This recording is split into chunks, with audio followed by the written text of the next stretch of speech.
One of the things I find most striking is the presence of Antarctica on ancient maps. To me, the obvious answer is we are dealing with the fingerprints of a lost civilization. The frozen wilderness of Antarctica is filled with wild stories about ancient civilizations, lethal aliens, and unknown technologies, tales often dismissed as mere myths due to the lack of evidence. Yet a few brave souls endure the freezing and deadly conditions, driven by an unwavering quest for the truth. What if, beneath Antarctica's icy crust, lies an entire civilization plotting our destruction? Join us as we delve into the terrifying creatures lurking beyond the frozen barrier of Antarctica. The pioneers of the icy South. Antarctica has attracted the interest of explorers for many years. Adventurers, driven by the thrill of new findings and the pursuit of knowledge, have faced extreme cold and difficult conditions to explore what lies beneath its icy exterior. One of the earliest explorers drawn to the region was Captain James Cook, known for his extensive sea voyages. Born in humble conditions in 1728 in Marton, Yorkshire, Cook started his career on merchant ships and rose to prominence in the Royal Navy, becoming famous for his skills in leading ships and making maps. His early voyages in the late 1700s aimed at studying stars and exploring new parts of the Pacific Ocean, though he never actually saw Antarctica. His later journeys continued around the outer edges of the Southern Ocean, but still did not encounter the elusive southern continent. While Cook's attempts did not bring him to Antarctica, his detailed maps and notes provided a foundation for future explorers. Yet, it's important to note, these historical tales often leave out less favorable details, such as the motives behind these explorations and their environmental impacts. However, it was Richard Evelyn Byrd, an American naval officer and pilot, who brought renewed attention to Antarctica in the early 20th century. Born in 1889, Byrd was fascinated by the potential of aviation in exploration. His expeditions used airplanes to explore further into Antarctica than anyone before, mapping the landscape from the air and reaching new areas previously untouched. Byrd was hailed as a pioneer, although his missions also brought to light concerns about disturbing Antarctica's untouched environments. These historic expeditions to Antarctica are often celebrated as great achievements, portraying the explorers as heroes who pushed the limits of human endurance and curiosity. However, these narratives also gloss over the less commendable aspects, such as the disregard for the natural world and the lack of consideration for long-term environmental damage. The stories of hidden advanced civilizations and extraterrestrial contacts keep gaining attention, mixing real interest with sensational stories, sometimes overshadowing genuine scientific research and urgent environmental issues. This massive operation was not just about exploring, it was also a strategic display of power in a desolate environment, possibly in response to rumors about ongoing German activities in Antarctica. The Germans had their own expeditions in the late 1930s, which aimed to map and document the region similarly to the American efforts. However, the outbreak of World War II reportedly disrupted much of the documentation about the Germans' Antarctic activities. Byrd's expeditions were pioneering and marked significant advancements in human understanding of Antarctica. They did more than just expand our knowledge. They also played a key role in demonstrating U.S. capabilities and interests in the area under the cloak of scientific progress. Each flight and mission was not only a step forward in geographic and scientific exploration, but also a calculated act within a larger international context, blending the pursuit of knowledge with political strategy. Admiral Richard E. Byrd was known for his journeys to some of the coldest, most remote places on Earth, including Antarctica. On a television show called The Longines Chronoscope, he spoke openly about large areas of land at the poles that no one had ever seen. According to him, there were big stretches of land as large as the United States that remained unexplored and potentially filled with valuable resources. This revelation sparked a lot of interest internationally. Within a few years, As countries began showing a keen interest in these untouched lands, the Antarctic Treaty was introduced and signed by several countries in 1959. The treaty was a pact to keep Antarctica free from commercial exploitation and military activity. It promised to keep the land for peaceful purposes and scientific research only. This was a significant move to prevent any single country from taking over this icy continent. The treaty also made sure that no new claims could be made on the territory, maintaining a status quo over the land. It allowed for scientific freedom and encouraged sharing of research findings, which sounds idealistic and cooperative. However, beneath these noble intentions, there were also underlying motives of controlling the strategic uses of the continent. One might consider how Byrd, who once envisioned a bustling activity of exploration and possibly resource extraction in these regions, would have felt about the restrictions imposed by the treaty. His dreams of adventure and discovery were overshadowed by diplomatic agreements that effectively turned these lands into areas governed by international regulations rather than new frontiers waiting to be explored. Antarctica is more than ice. Strict rules limit access and control. The hidden world behind Antarctic treaties. Today, accessing Antarctica is not something just anyone can decide to do. It's heavily regulated, and typically only those with sufficient funds can afford to visit, usually on an expensive cruise. These trips allow people to see just a small part of the continent. Larger, potentially resource-rich areas that Byrd once spoke of remain out of reach for the average person, accessible only to those who can navigate through the layers of international treaties and afford the costly expeditions. The Antarctic Treaty, while successful in preventing military conflicts and protecting the environment, also ensures that the continent remains under the watchful eyes of powerful countries. This has turned Antarctica into a land where only the wealthy or the well-connected can truly experience its full wonder. It stands as a monument to international cooperation, but also as a testament to how global powers manage and control Earth's last frontiers. This setup not only limits who can explore Antarctica, but also frames the continent as a place of scientific interest rather than a land of adventure. The spirit of exploration that once defined journeys to the poles has been replaced by regulated, scheduled, and often costly visits that offer only a glimpse of what the continent can offer.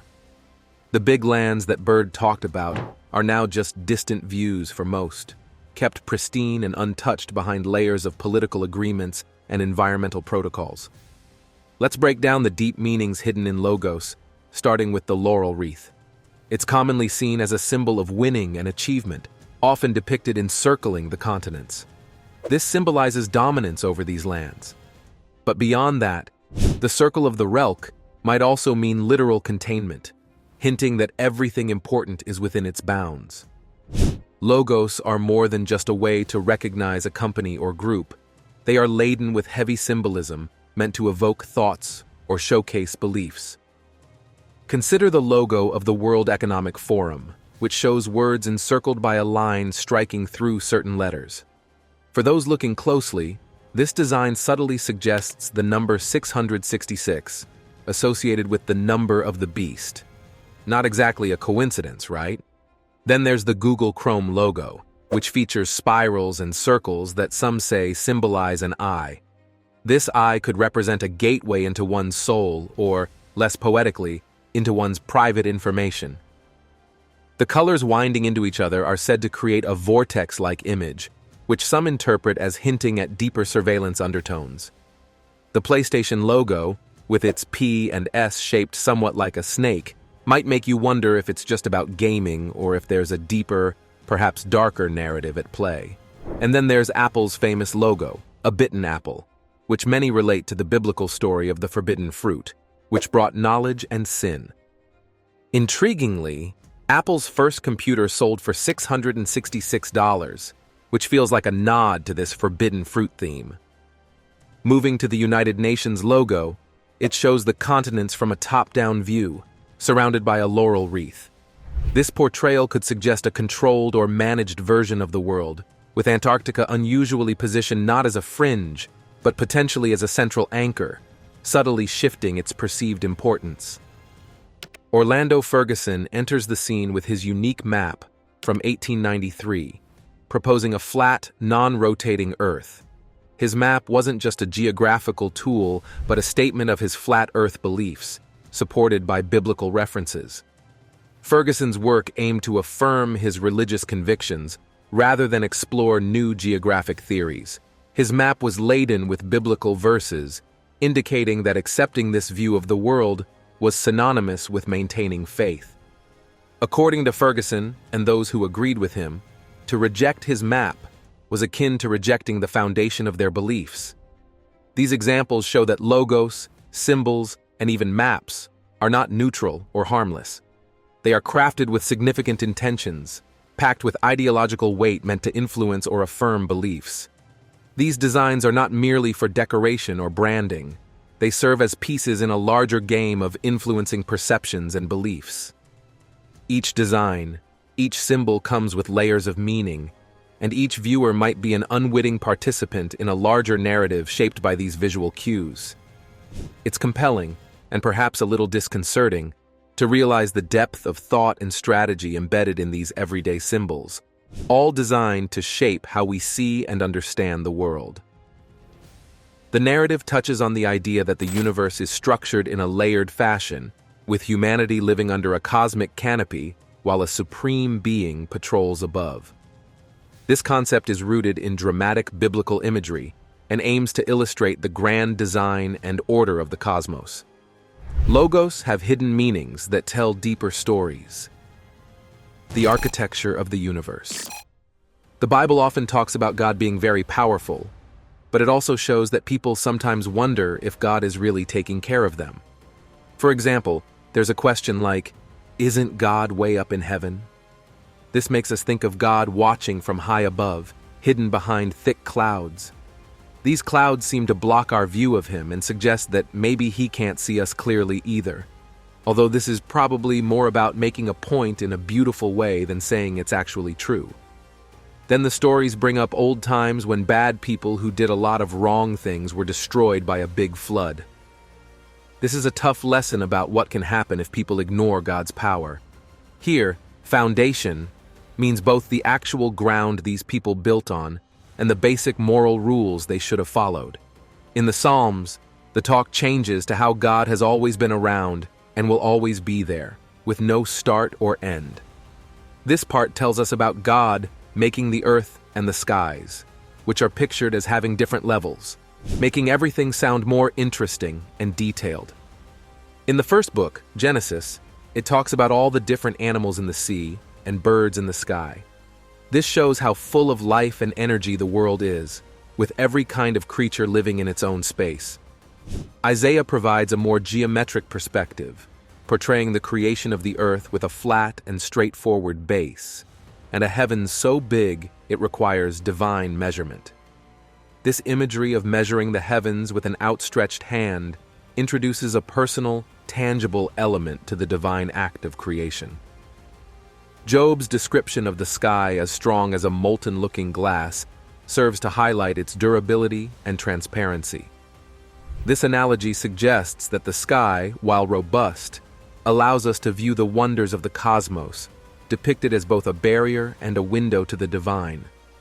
This multifaceted discussion challenges us to reflect on the relationship between the divine and the physical world. The narratives encourage us to consider the structure of the universe not just as a physical space, but as a moral and existential framework.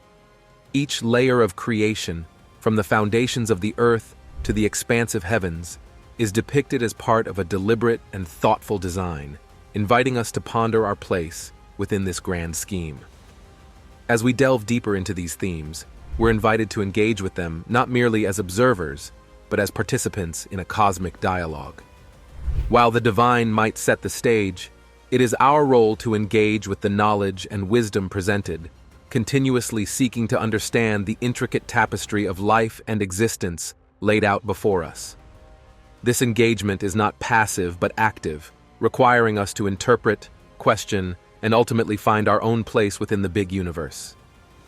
In the opening chapter of Genesis, God introduces light, distinguishing night from day, setting the stage for the universe's first full cycle of day and night. Immediately after, he crafts something called the firmament. Think of it like a massive, invisible ceiling that separates the chaotic waters below from the watery expanse above.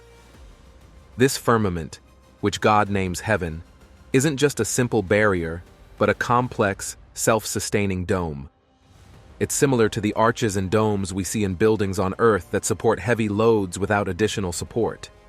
Genesis describes this firmament as so clear that it resembles a giant sheet of glass, separating and holding back the waters above. By the time the second day wraps up, this structure is in place. When night arrives, the role of the firmament shifts. It hides rather than reveals, making the waters above look as dark as outer space. The twinkles of stars we see at night? Those aren't celestial entities glowing by themselves, but reflections on this big, watery surface, akin to sunlight glinting off ocean waves during the day. The story in Genesis isn't just giving us a rundown of the world's creation. It's painting a picture full of grand designs and functions, more aligned with an architectural blueprint than a simple divine act. The text even compares the firmament to a sea of glass, hinting at its crystal-like clarity. This isn't just a description, it's an invitation to visualize the sky as a massive, transparent canvas, displaying the wonders above.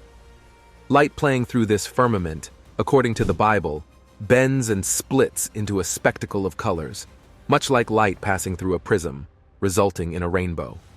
This phenomenon is described using vivid imagery and divine associations, linking the beauty of natural light displays directly to God's presence.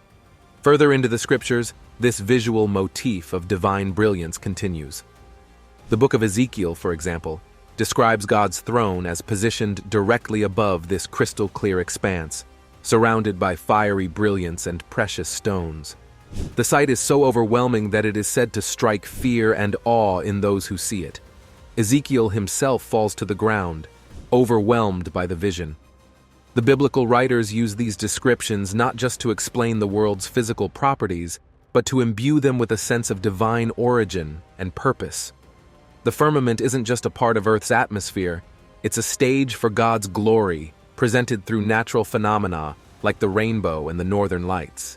The creation story shows a universe made by divine order. Joshua's command, a miracle or a myth? When you see the northern lights next time, think of them as more than just solar winds hitting Earth's magnetic field. The Bible tells us they're a bright showing of God's strength. Stories in Genesis and Ezekiel are written to make us feel wonder and respect.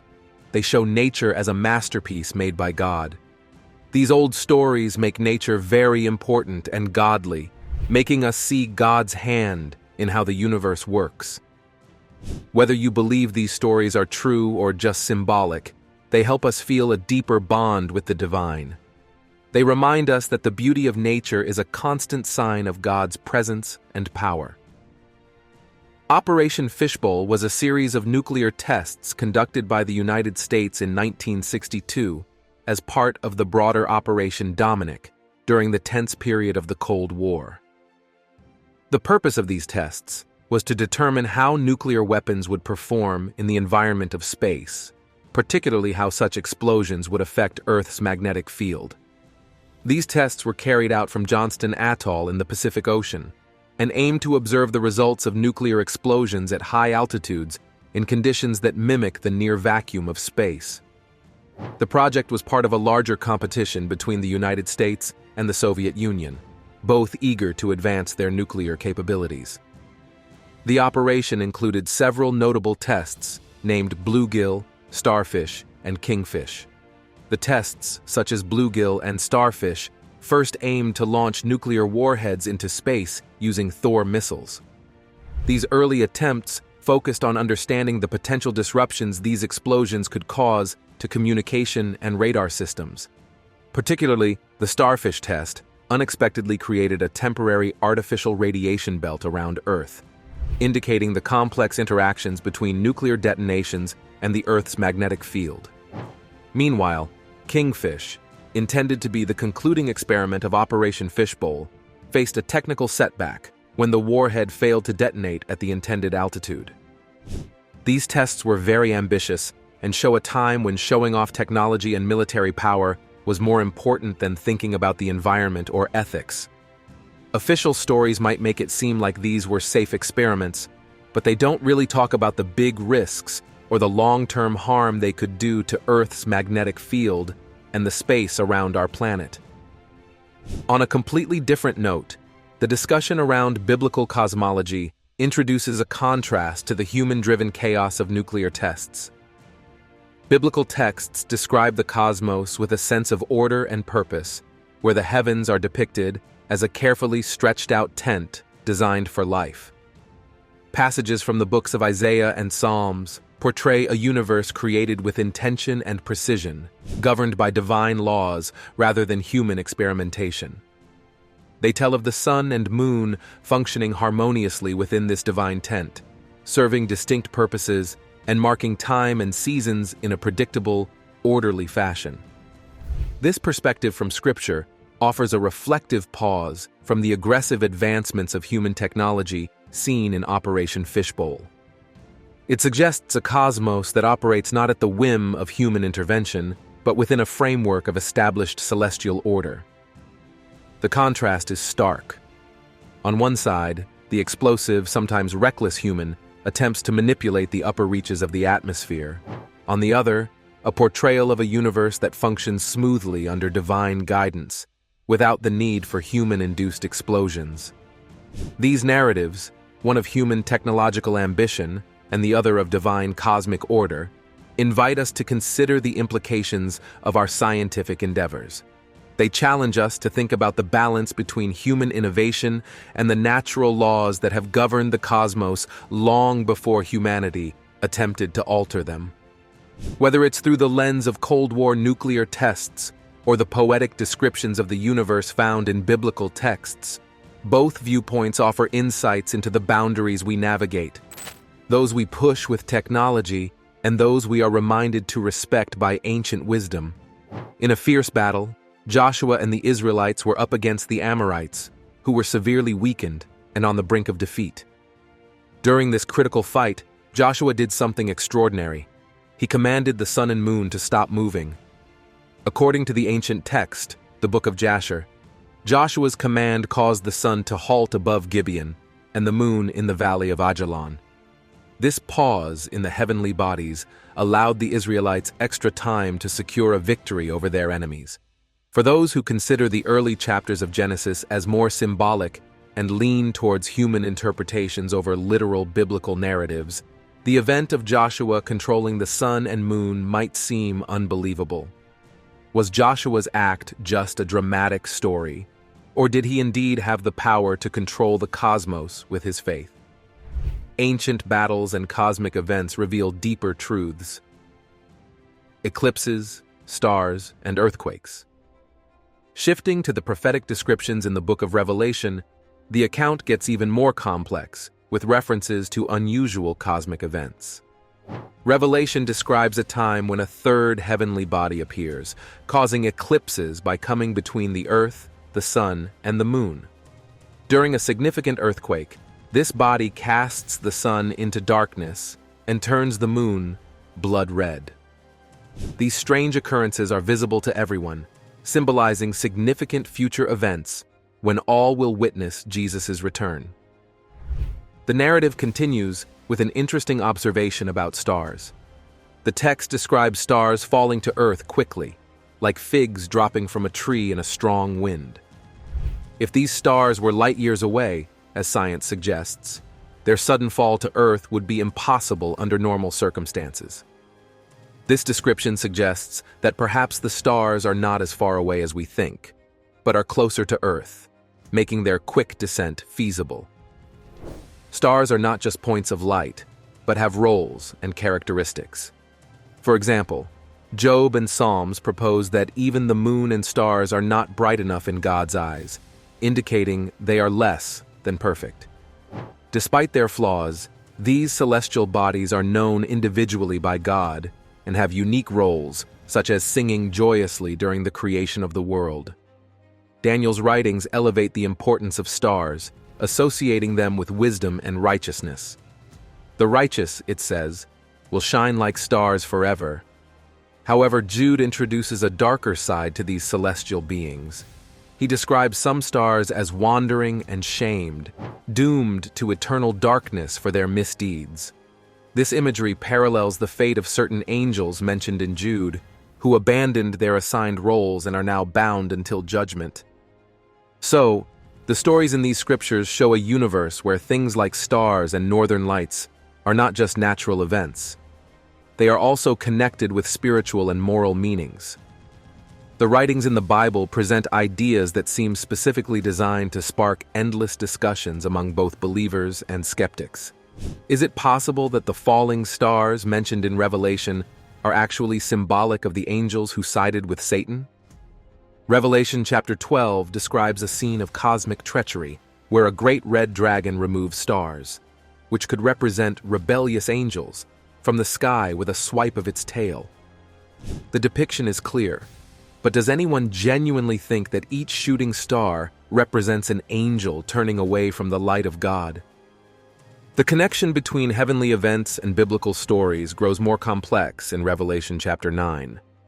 In this chapter, a star falls from the sky and opens a bottomless pit, releasing darkness and locusts with the power of scorpions onto the earth. This star is given a name, signifying control over a literal abyss. One might say this story is meant to promote a specific way of viewing the world, linking cosmic and terrestrial events with ideas of divine judgment and punishment. Consider the alleged hidden diary of Admiral Richard E. Byrd, discussed in modern YouTube videos and on dubious wiki pages. These sources suggest that Byrd's Antarctic expeditions led to the discovery of hidden worlds under the ice, complete with ancient civilizations and prehistoric wildlife, much like something out of a movie. However, the detail in these accounts might lead one to question whether they are reading factual history or just a creatively imagined tale. Admiral Byrd is a significant figure in history, but his explorations are often portrayed with an excess of drama that fits well with those promoting alternative historical perspectives, often found among conspiracy theorists.